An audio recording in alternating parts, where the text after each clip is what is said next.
What's up, everybody, and welcome back to a follow-up top 10. I've never done one of these before. I did my top 10 movies that deserve a sequel last week, and I got so many awesome comments with you guys having fun with that video. I had a lot of fun making it. Got so many awesome movies in there that I didn't even think of or forgot of whenever I was making my initial list that I went, damn! There's another 10 movies easily in here that I could do. So I'm just gonna tack this on to my top 10. So here is another 10 movies that deserve a sequel. As always, guys, thank you so much for watching. If you want to help this channel even more, aside from watching, please like and share the video. Hit the subscribe button if you enjoy it and you want to check out some more stuff like the initial video. I'll try to put a card up here for that one if you haven't seen it. Just like I said in the last one, thank you to my patrons as always. So I guess this is kind of like a follow-up to a Patreon pick. So you guys kind of are getting 3 videos this month. Hell yes, you deserve it. Starting off, at number 10, wasting no time. This is a movie that when I saw it in the comment section, I went, how the hell did I forget to talk about this as far as movies that I think deserve a sequel? The Child's Play remake. I know half of you just clicked off the video. We'll see you next time.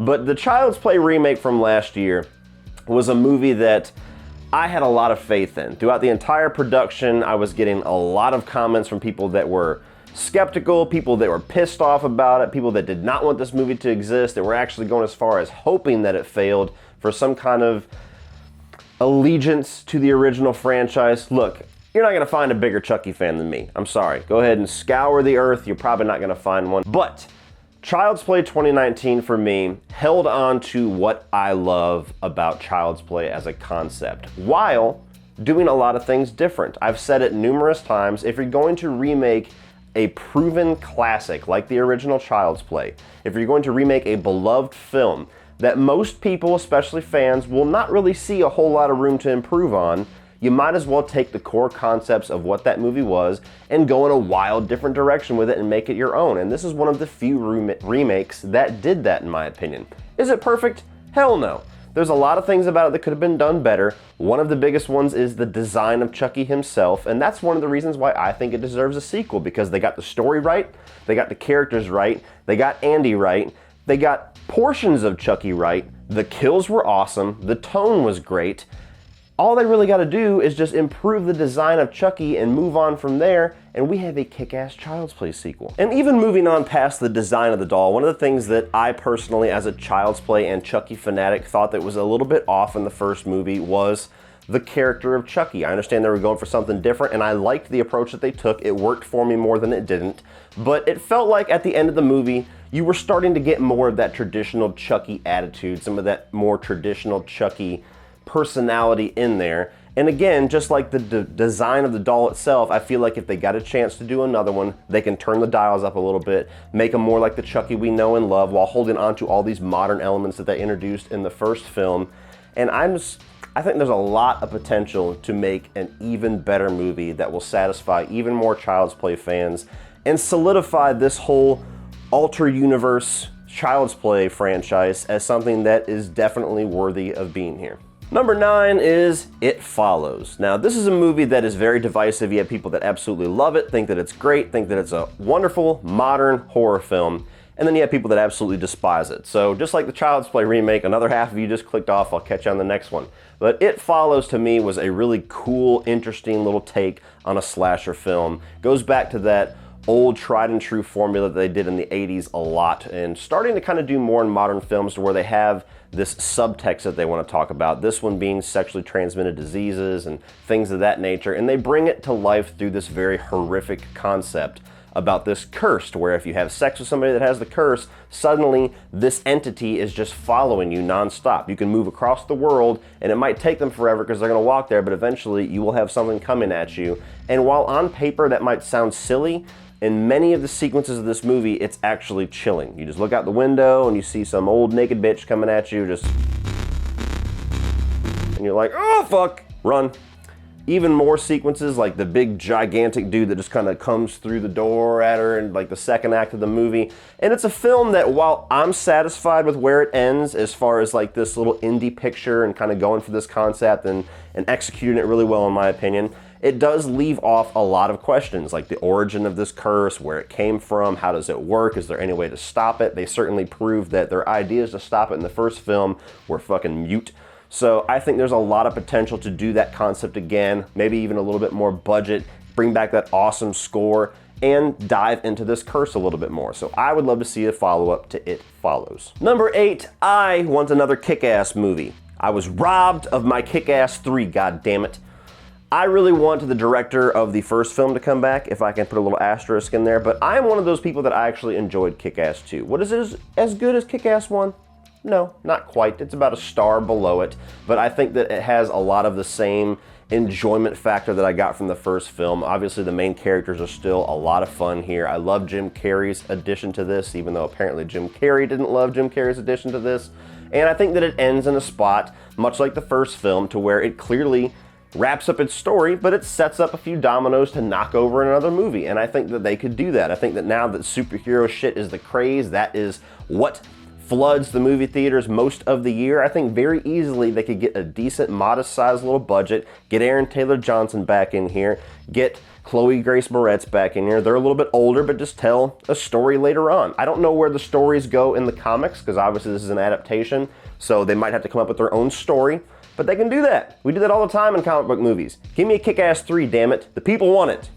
Or just me, but we'll say the people want it. Number 7 is one that I'm shocked that we have not gotten yet, and that is Trick or Treat. I gotta make that differentiation there. For those of us that love the metal movie, there's a difference. Trick or Treat, this is the horror anthology that I think is probably the best horror anthology out there. I didn't really grow up really liking a whole lot of horror anthology movies that we got, like the Creepshow movies or Tales from the Dark Side. This was the first one that I watched all the way through and went, wow, that was badass. Every single one of these stories has this great kind of Halloween-centric vibe to it. They all kind of mished and mashed together in different little timelines where you see things about the one story at the beginning of the movie doesn't really come back into play until the end. I thought it was brilliant, and I think that there is a lot of potential, especially since it's been years since that movie, for them to come back and do another one and be just as good. I'm a Halloween movie fanatic, to where any movie that has like Halloween as a central theme, if it's good, like Hocus Pocus that I talked about in the last video, I really hold on to those as like tradition movies that I like to watch every single year, and I would love to have a second Trick or Treat to throw in every October 31st.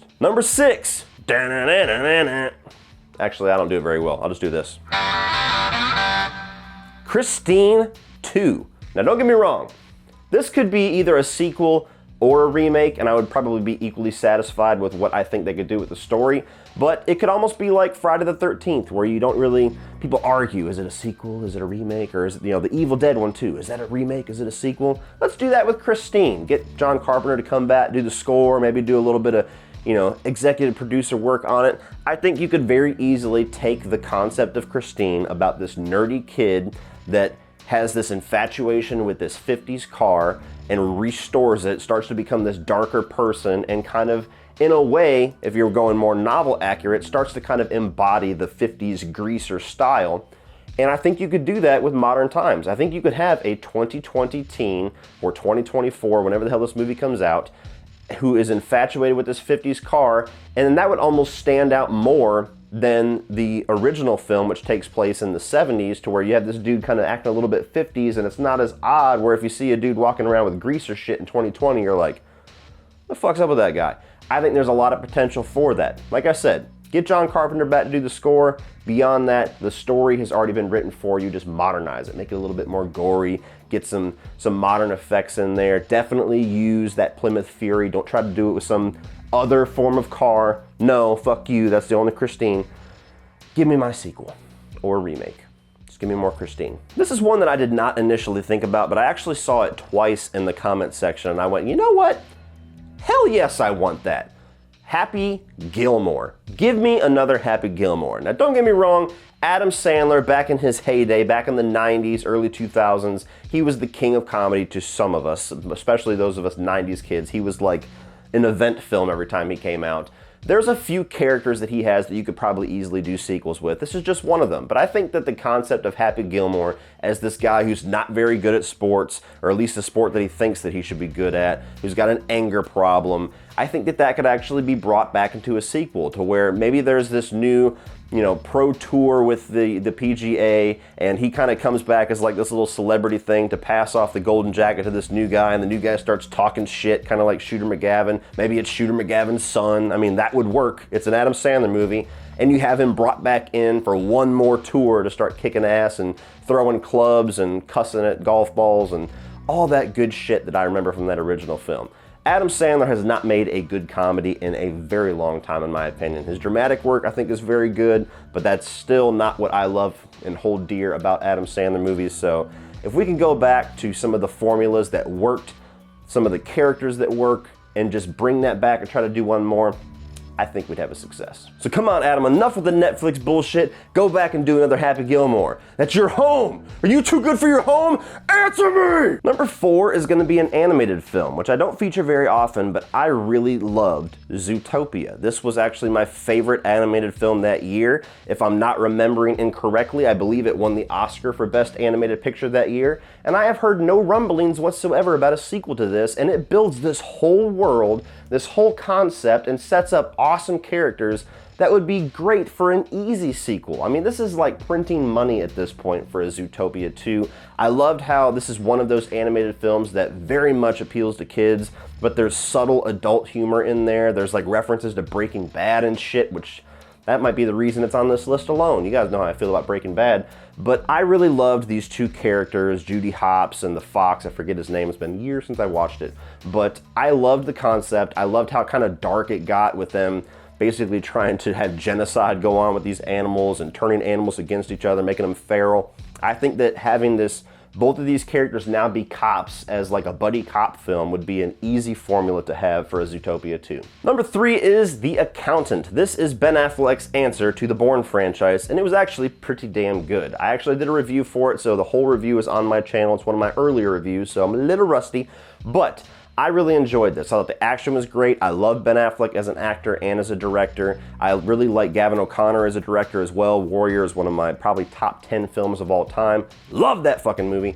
And The Accountant to me had a lot of setup, a lot of concepts that would have been great as a franchise starter. It didn't necessarily stick the landing for me. I felt like there was about too many twists in the movie, but that's easy to overlook because it did so many other things good. So if you bring this character back, this kind of dude who has trained himself like trial by fire to overcome his autism and become this badass super spy type character, I think that that's just easy to follow up with a sequel. There's been rumblings about it, and then it goes away, and then there's like a couple of interview questions that talk about maybe it's happening, and then it goes away. Well, here's your other spark that you need. Make The Accountant 2. Number 2 is gonna be The Nice Guys. If you're gonna talk about movies that are criminally underrated and the fact that it did not perform in box office is an absolute bullshit crime to cinema, this is one of those movies in that conversation. I have no idea why this movie failed. This is one of those movies you watch and you're like, why? Why this one? Why not the other multitude of movies that suck ass that make a lot of money? Why does this one not make anything? It's written and directed by Shane Black. You guys have watched me for a while. You know I love Shane Black. I love pretty much all of his movies. Pretty much all of his movies. And this was a great concept. Going back in, you know, like the 60s, I believe, maybe it was the 70s. You got Russell Crowe. You've got Ryan Gosling together. It's like almost a buddy cop kind of thing, but they're both just like private investigators, or one's more like the muscle, the other one's kind of a private investigator, but their chemistry is off the charts. The comedy is awesome, the dialogue, I mean, things that you expect from a Shane Black movie are firing on all cylinders here. It's got a really cool little murder mystery story in there, and it's just a film that you watch it and you're like, this is fucking great. This is everything that I want from a movie like this. Come on. All of you watching this that have not watched The Nice Guys, that did not give it money in the box office, shame on you. Watch it now. Maybe one day we'll get a sequel. I'll convince myself. Maybe one day. But number 1, talking about movies that I saw in the comment section that I went, how the hell did I not talk about this in my first top 10 video? Man of Steel. Speaking of Man of Steel, keep your eyes peeled because this Friday we've got 31 on 31 coming back. MCU versus the DCEU on all of the Autop stream channels. Me, Brian Lomax, Willis Greedia, as well as Sean Chandler and Durbania. We're going to have a great time with that one, so keep your eyes peeled for you comic book fans out there. But enough of that.